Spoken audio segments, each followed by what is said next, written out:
Hi, I'm Dr. Doug Whitfield, and I want to talk to you about the connection between your teeth and nutrition.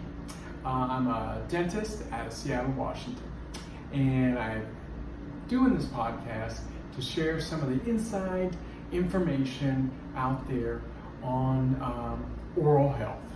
So let's get to it though. What is the connection between your teeth and gums and diet?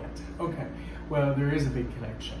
Okay, let's first talk about the teeth, because we talked about teeth and gums. Let's talk about teeth. Teeth are made up of, the most prominent part is the enamel, which is a crystalline structure, okay? Crystalline structure. And we all know, or most of us know, that if you have something really acidic, okay, it will put holes into that crystalline structure of enamel, or in enamel, okay? Yeah, it will do that, along with the bacteria that also produce acids that will dissolve holes into your teeth. So in terms of nutrition, I would say it's real simple here. Really avoid those acidic things that are going to drop the pH.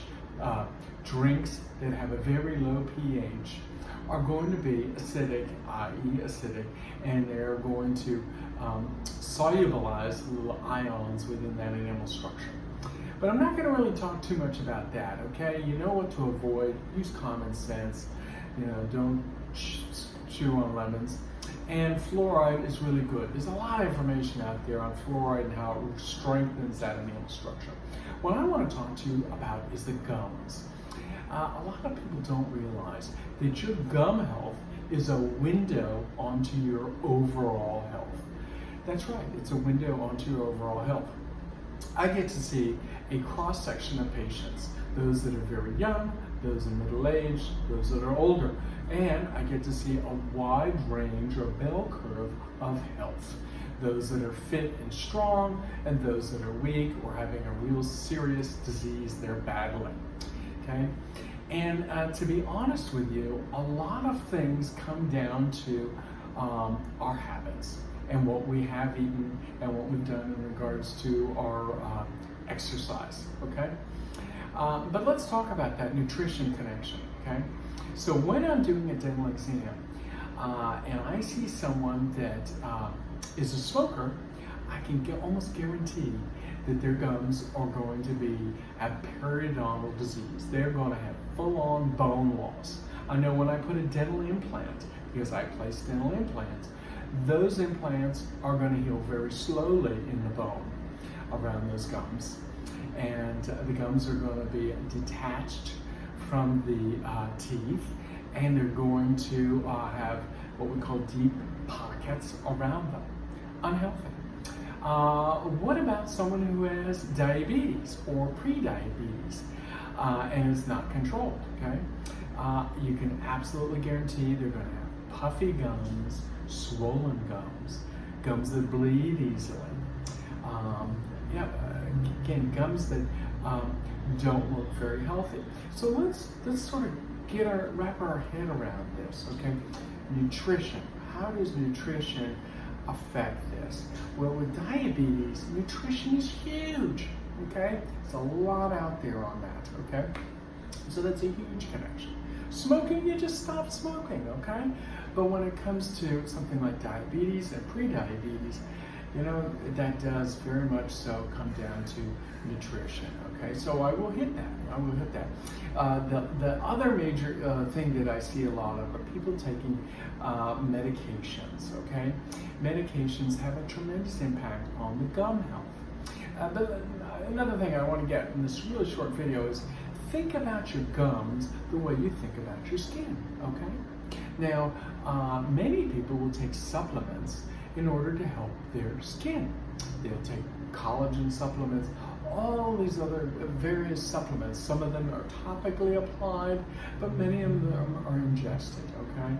So think about your gums as if it was your skin, okay? What can you do to make your gums happy, healthy? So happy, healthy gums are tight, okay? They have what we call stippling. They're a nice pink color, and they do not bleed. Very rarely bleed. If you floss, they're not going to bleed, okay? If you floss and they're bleeding, then your gums are not healthy. Just aren't, okay? So now we got that connection between skin and gums and how it's sort of similar, okay? Let's get back to medication. So medications can have an impact on your gums, and what I often see is the mouth is dried out. The skin of the gums are very taut, tight, glassy, and almost as tight as the surface of a balloon you want to pop with a pin, okay? Very unhealthy gums, okay? And so basically, let's get to now the nutrition part. How does nutrition impact things? Well, nutrition certainly impacts diabetes, and it also impacts whether you need to take medications, to be perfectly blunt. If you're doing the right nutrition, many times a lot of these medications over time, once you get your weight, your BMI under control, guess what? The medication can be reduced or eliminated, okay? Now, what is good nutrition? Okay, there is a ton of new information out there. It just keeps on adding and adding and adding. But I'll just leave you one word: nutrient dense. You want nutrient dense food. Look it up, okay? You want relatively low carbs. When you do use your carbs, you want to do a timing right before a big workout, or right before something that's going to require a lot of energy, okay? Carbs are okay. It's all about timing with carbs, okay? Vegetables, more vegetables the better, absolutely. Let's see, and so, using common sense for nutrition goes a long, long way. And remember, you don't have to eat to the point where your stomach is distended, okay? Again, common sense stuff. So I do want everybody to, as their homework, to look into nutritionally dense foods.